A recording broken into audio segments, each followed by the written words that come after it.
it's one of the things that we do in the scalable operating system that we walk our clients through.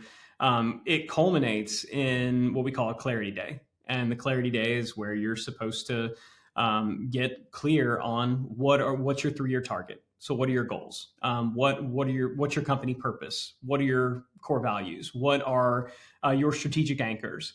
And one of the things that we'll say is, yeah, if you can do one of these team building bonding exercises, this is a great time to do it. We don't really care which one you do, though. We provide a list of ones that you could do.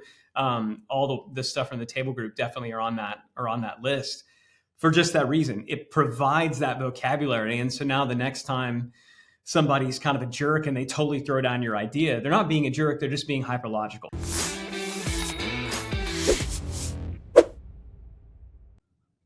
Hey everybody, welcome to another episode of Business Lunch with your hosts Ryan Deiss and me, Roland Frasier. Wonderful to see you all here again, even though we can't actually see you. But Ryan, I can see you. How are you today?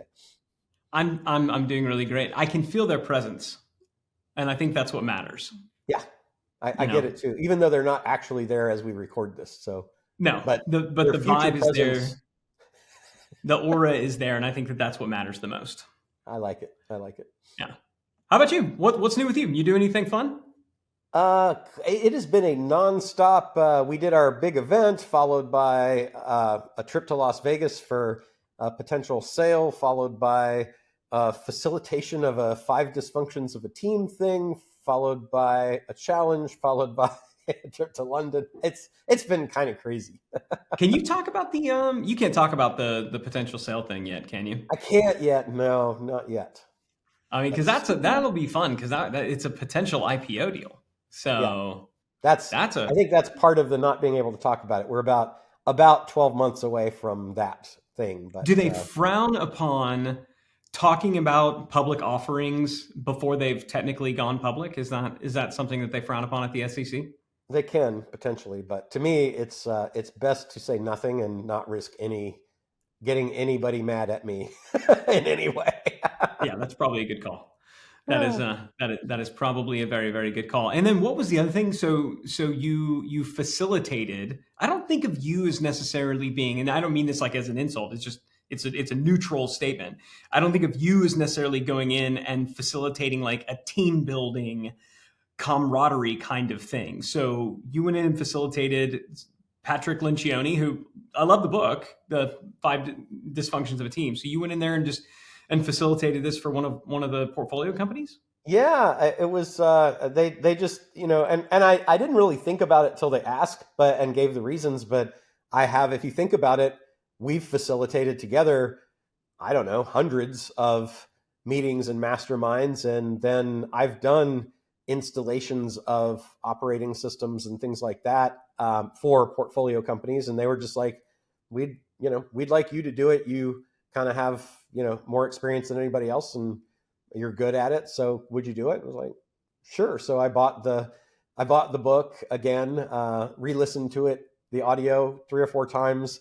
There's a field guide, I think, to it or something like that. That's another book that was the audio book, which I listened to a couple times.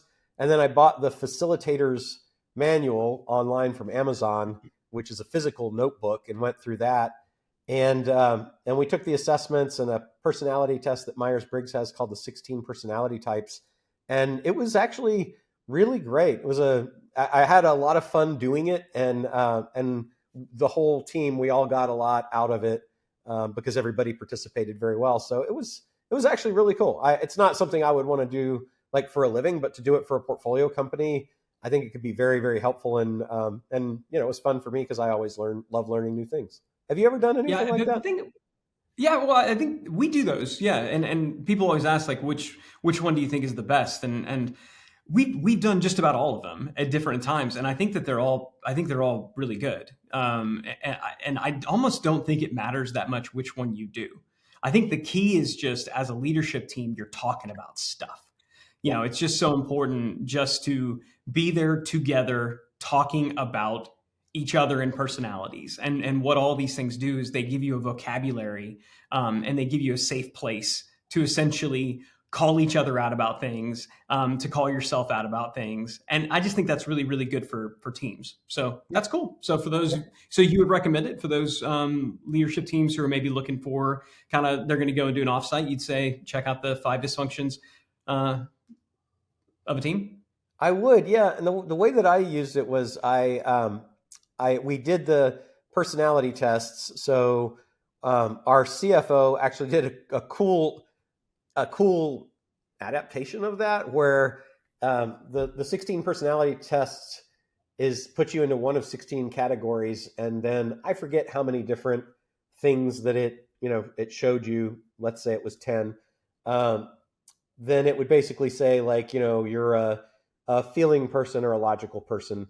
And what he did was the thing basically has a center point and then says, on the scale of feeling to logic, you're 90, as far away from the center as 90 towards feeling, or as far away from the center on the opposite side as 90 on logic. And so what the CFO did was he said, let's take our results, and he printed them out for everybody. And then we went into a room where he had like put football field like things with a thing in the middle, and then 10, 20, 30, 40, like the yard lines. And each person on the team stood on where they were. So you could see, like, one logic person is here and the feeling people are way down there. And it's like, so how do we communicate with each other, knowing that it was kind of cool to have it be a real-time player live version of that data coming to life. I thought that was really cool.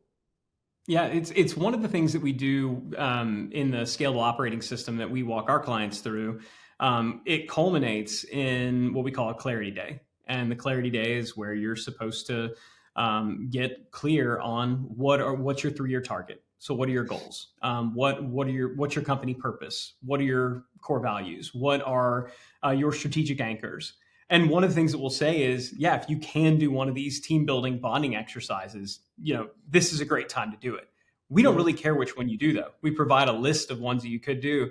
All the stuff from the table group definitely are on that list for just that reason. It provides that vocabulary. And so now the next time somebody's kind of a jerk and they totally throw down your idea, they're not being a jerk, they're just being hyperlogical. And the next time that other person, just, even though you're showing it to them in black and white and they still just won't agree to it, they're not, being a wimp about it. They're just maybe, feeling it out a little bit more than you are. And so, I think that stuff is great.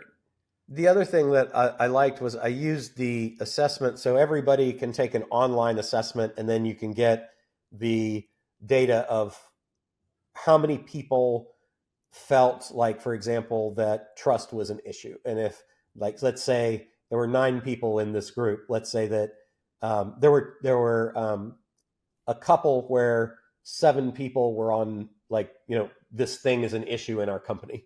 And so we talked about, hey, 7 of us said independently, this is an issue. Let's talk through these big things and see how we can resolve them.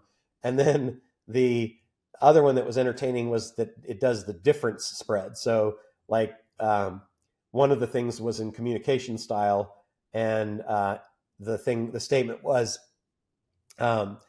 it's acceptable to raise your voice during a difficult discussion. I think that was it. And we had 9 people. 3 people said never, absolutely unacceptable. 3 people said tolerable, and 3 people said, yeah, that's fine. And it was like, okay, so we got, like, very, very, we need to talk about this. So it was then coming to agreement on those things where we were, several people thought one way and several another, because obviously, like, so 3 of us are always going to be saying no problem, and 3 of us are going to be going, I can't believe they're doing that. That's unacceptable. So let's agree on the communication style. I forget what they called it. It was like conflict norming, I think is what they called it. But I thought that was really, really helpful. So what we mostly did, I didn't really follow the full book as much, because it's designed to do half day, full day, or 2 day, and I had like an hour and a half. I did end up getting, I think, about 4 hours, but really just going through and having conversations around those things. And then we tackled 3 really, really tough issues that we were having in the company to test our ability to apply the 5 disciplines and the things that we talked about in the norming, and it was actually really super productive. We got a good plan of action on all of those things, and 2 of them only a week later have already been resolved, which is kind of cool. When do you think it's appropriate for companies to start doing that kind of stuff? Because just for context, this company is doing. Can you kind of, in general, what their revenue is and team size? Right at 100 million, and it's been around for the company's been around, I think, for 12 years. This team has been together for a little over a year, and I want to say that Leoncani said you should have the team together for 6 months. So when would be if you have an executive team of between 3 and 12 people that's been together for 6 months?